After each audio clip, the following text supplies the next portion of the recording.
Shri Gurubhyo Namaha. Welcome to our online class 12th standard, subject economics. Today, we are going to talk about quantity theories of money.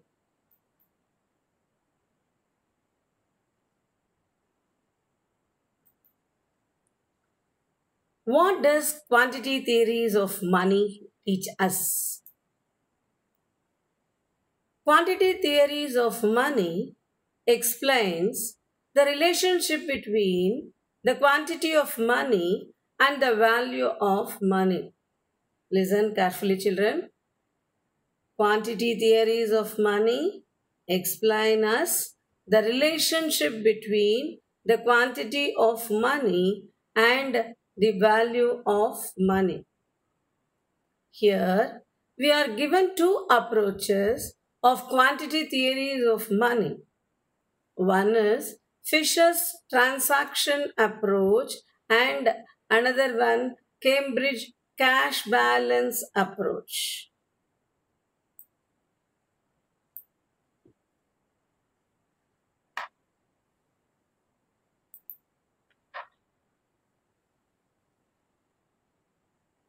Here, let us see the economist Irving Fisher. He had given transaction approach. The theories for transaction approach. Here, this man is called Alfred Marshall, who had given the Cambridge cash balance approach. Clear? These two approaches only we are going to see the theories of quantity theories of money. Fisher's quantity theory of money. Actually, the quantity theory of money is a very old theory. It was first propounded in 1588 by an Italian economist, Devanzati.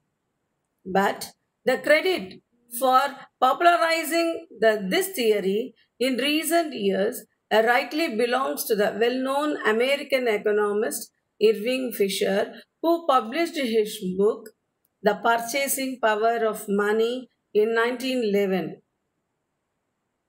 He gave it a quantitative form in terms of his famous equation of exchange. He says that MV is equal to PT. His equation is given in the form of MV is equal to PT. What is MV and what is PT? Let us see what is M, what is V, and what is P, and what is T. M is money supply, V is velocity, and P is price level, and T is transaction. MV together it will be called as money spent. PT totally called as the value of goods and services. The general form of equation given by Fisher is MV is equal to PT, where M is equal to money supply by or quantity of money. V is equal to velocity of money. P is equal to price level. And T is equal to volume of transaction. Fisher points out that in a country, during any given period time, the total quantity of money will be equal to the total value of goods and services bought and sold. That is PT. So, Fisher, what is here pointing out? In a country, during any given period of time, the total quantity of money, that is MV, will be equal to the total value of goods and services bought and sold, is PT. So, MV is equal to PT. This is Irving Fisher's equation. He also says that supply of money is equal to the demand for money. This equation is referred to as cash transaction equation.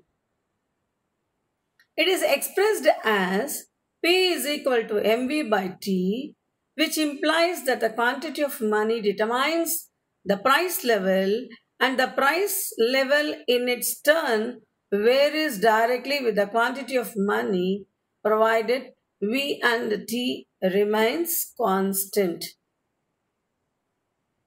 The above equation considers only the currency money.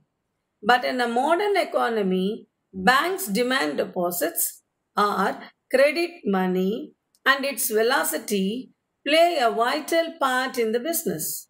Therefore, Fisher extended his original equation of exchange to include bank deposits M1 and its velocity V1. The revised equation was Pt is equal to mv plus m1 v1. P is equal to mv plus m1 v1 divided by t. From the revised equation, it is evident that the price level is determined by A, the quantity of money in circulation as m, B, the velocity of circulation of money as v, C, the volume of bank credit money as m1, D, the velocity of circulation of credit money v1, and the volume of trade t. Diagram illustration. Diagram A shows that the effect of changes in the quantity of money on the price level. When the quantity of money is OM, the price level is OP. This is the quantity of money OM. The quantity of price level. Both are same. Clear?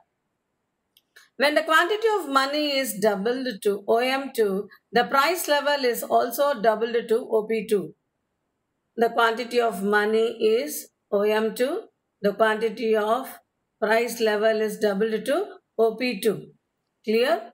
Further, when the quantity of money is increased fourfold from the to OM4, the price level also increases by 4 times to OP4. That is, from OM4. This is then OP4. OM4, OP4. Clear? Is this relationship is expressed by the curve OP is equal to the function of money from the origin at 45 degree. Here it is 45 degree. This diagram shows the price level and the quantity theory of money. The curve slopes upwards. Let us see in the diagram the relationship between the value of money and the quantity of money. Just now we have seen the quantity of money and the price level. That means if the price, let us see the inverse relationship of this. Figure B, that is diagram B, shows the inverse relationship between the quantity of money and the value of money. When the value of money is taken on the vertical axis, do you know that this is vertical axis and this is horizontal axis, right? When the quantity of money is OM, the value of money is OI. OM, then OI. See the lines, how it has been drawn.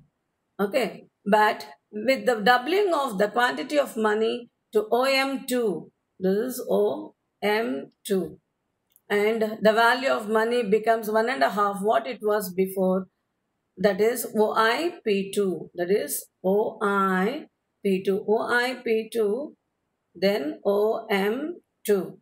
The value of money and the relationship between the value of money and the quantity of money we are seeing now. But with the quantity of money increasing by fourfold OM4, the value of money is reduced to OIP4. If it is extended in this way, the quantity of money is expanding, the value of money is coming down.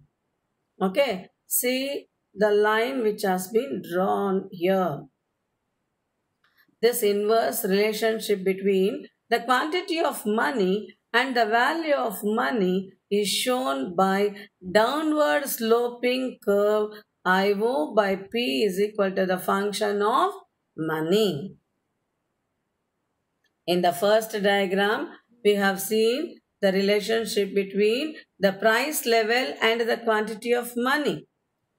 That is, at that time, that is, if the price is increasing, if the quantity of money is increasing, the price level also will be increasing. Okay, OM to OP, OM to OP2, OM4 to OP4. So, the curve goes up. Okay. Inverse relationship, just opposite that. If the quantity of money is OM and the value of money is OP, it is coming down. When the quantity of money is OM2, the value of money is IP2 coming down. When the quantity of money is M4, the value of money is OIP4. Clear? Just opposite, inverse relationship. Let us see the Cambridge approach, that is cash balance approach, which was given by Alfred Marshall. Marshall's equation M is equal to KPY, where M is equal to quantity of money, Y is equal to aggregate real income of the community, P is equal to purchasing power of money. K represents the fraction of the real income which the public desires to hold in the form of money. Thus, the price level P is equal to M by KY, or the value of money. The reciprocal of price level is I by P is equal to KY by 1. That is, the value of money in terms of this equation can be found out by dividing the total quantity of goods which the public desires to hold out of the total income by the total supply of the money.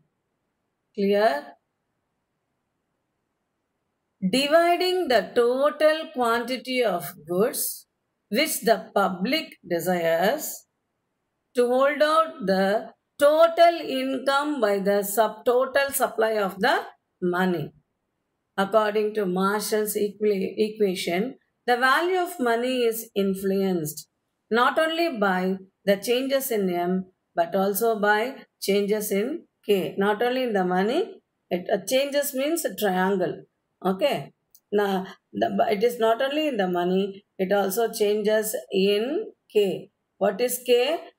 The fraction of a real income which the public desires to hold in the form of a money. Keynes, let us see the Keynes equation. Keynes equation is expressed as N is equal to Pk or P is equal to N by K. N is equal to total supply of money, P is equal to general price level of consumption goods, K is equal to total quantity of consumption units of the people desire to keep in the form of a cash. Keynes indicates that K is a real balance because it is measured in terms of consumer goods. According to Keynes, people desire to hold the money unaltered by monetary authority. So, price level and the value of money can be stabilized through regulating the quantity of money, N, by the monetary authority. Later, Keynes extended his equation in the following form.